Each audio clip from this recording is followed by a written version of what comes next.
Assalamu'alaikum rahmatullahi wa barakatuh. Hi everyone, I hope you're doing well and I hope your Ramadan is going fantastic. A few months before Ramadan, I was so excited about the idea of filming daily Ramadan vlogs and showing you guys the life of Muslims in Russia. Many people in the East and West actually get surprised to learn that there are almost 20 millions of Muslims in Russia, and most of them are not converts and not even immigrants, which sounds even more shocking to the people who didn't even know that there is Islam in Russia. But as Ramadan was getting closer and my bucket list for Ramadan was getting longer, I started to think that I cannot manage to fulfill all my Ramadan plans and film and edit videos every day in addition to everything. Well, not this year at least, because this Ramadan is the first Ramadan when I'm fasting after 2 years of break that I took because of being pregnant and then breastfeeding. And I really want to take the most I can from this month. So eventually, instead of making daily vlogs, I decided to just make a few quick Ramadan update videos. And since the first 15 days of Ramadan have already flown by, this is the time for the half of Ramadan update video. But you're probably watching it in the day 20 of Ramadan or so because I'm usually very slow at editing. The first topic I want to talk about is how it feels like to be fasting in summertime. I've been fasting the Ramadan since I was 10 years old, but this Ramadan is probably the most difficult one I have had in my life so far, because we fast for 20 hours every day this year, which means no food and no water for the longest 20 hours. But it's a blessing from the God that the weather during these 2 weeks of Ramadan has been just perfect. The summer usually is really hot here. Yeah, there is summer in Russia and not always winter and snow. But since Ramadan started, we haven't had the air temperature higher than 20 degrees Celsius in my area, which made fasting really easy despite all those long hours.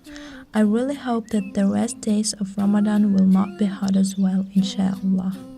Now coming to my Ramadan plans, I have had a whole to-do list prepared before Ramadan started, which I'm completely failing following so far, but I have 3 main things I wanted to succeed this Ramadan, at least partly.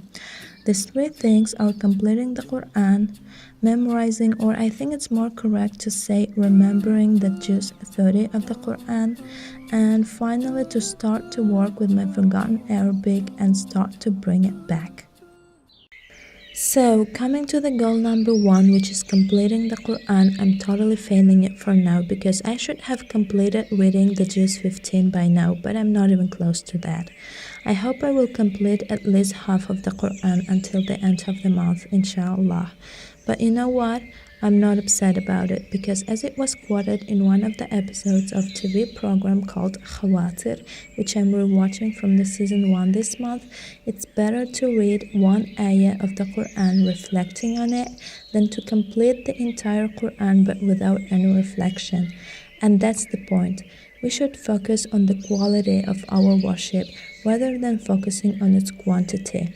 And mentioning Khawatir brings us right to the goal number 3, remembering my forgotten Arabic.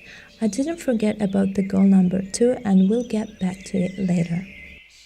A quick update before I continue. I used to fluently speak Arabic like 8 years ago, but I stopped practicing it after I finished my studying at madrasa and switched to learning English. Yeah, I didn't know English 8 years ago, but I used to know Arabic. So because of not using it frequently enough, I started to forget Arabic and recently discovered that my Arabic dropped to intermediate level, which really saddened me, and it was an alarm call to wake me up and make me start doing something to not forget Arabic language completely. So, if you have an experience of learning a foreign language, then you know that in order to become proficient in any language, it's necessary to develop your reading, listening, writing, and speaking skills all together. It's quite problematic to practice speaking when you have no one who speaks Arabic around you, but I'm able to practice reading, listening, and writing. And for listening practice during Ramadan, I decided to rewatch all seasons of Khawatir. If you're not from an Arab country, then you probably don't know what Khawatir is, so let me give you a little information about it. Khawatir is a TV show that used to air every Ramadan starting from the year 2005, I believe, and up until the year 2015. It has 11 seasons in total, and each season has about 30 episodes, the number equal to the days of Ramadan. Every season is dedicated to a certain topic and consists of educational, motivational, and just informative videos that will make you think more about how to become a better person, how to change your environment and society you live in for the better, and stay motivated during the Ramadan. If it happens that you know Arabic but haven't heard of this barnamish, then I totally recommend you watching it. Most of the episodes have English subtitles, so if you don't know Arabic, you still can watch this program. A few reasons why I decided to watch Khawatir to improve my Arabic listening skills during the Ramadan are: first of all, this program is dedicated to Ramadan. Secondly, it's in modern standard Arabic, which is unfortunately the only Arabic dialect that I know. And thirdly, the host of this show, Ahmed Al-Shuqairi, speaks very clearly and very similar to how my Arabic teachers used to speak, so I have no problems in understanding what he says, which is really cool. I can't yet say that I improved much in Arabic. It's not something that happens just in one moment, but I will try to document my improvements to see how it goes. And now back to my Ramadan goal number 2, which is remembering the Juz 30 of the Qur'an. For now, I memorized/remembered only a few surahs, and I definitely need to be more active to achieve my goal.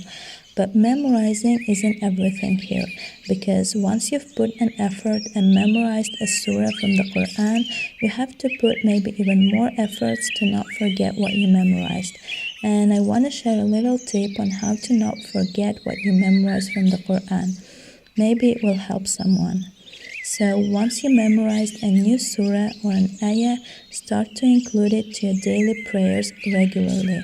It really helps to keep everything fresh in your brain. I've been practicing this method since my student years, and it actually works really well. And this is it for today's Ramadan update video. Thank you everyone for watching. Give it a thumbs up if you liked it and found it helpful. And see you in my next video, inshallah. Bye bye.